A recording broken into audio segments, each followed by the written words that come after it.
Good morning, good morning. Ayan, punta tayo ng Don Carlo. Nang mabisita man lang yung Don Carlo, kahit pasilayan lang. Last kong punta pala dito, ano pa? Grade 6 pa ako. After ko mag-graduate, hindi na ulit ako nakapadpad dito.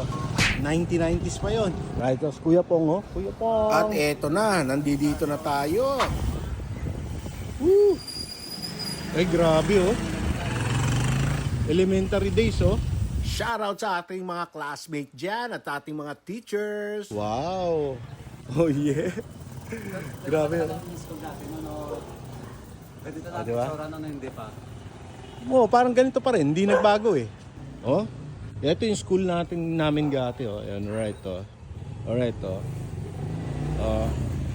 Mga kabinyans, oh. Woohoo! So, ganito yung itsura niya ngayon. Elementary na talaga to. Oh, elementary. Pero maganda siya, no? Oo, di ba? Parang Tapos dati may court pa dyan eh. safety yung... Yan, nandiyan yung basketball court namin eh. Tapos dito kami nagbe-baseball dati. Third floor pa din. Parang halos parehas pa rin eh. At sa puntong to, wala na akong masabi dahil pilit kong inaalala yung mga memories dito sa lugar na to.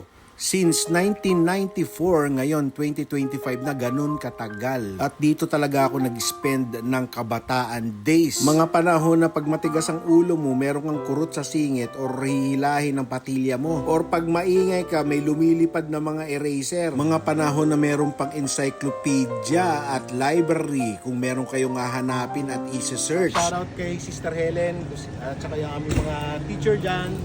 Parang ganun pa rin. Same.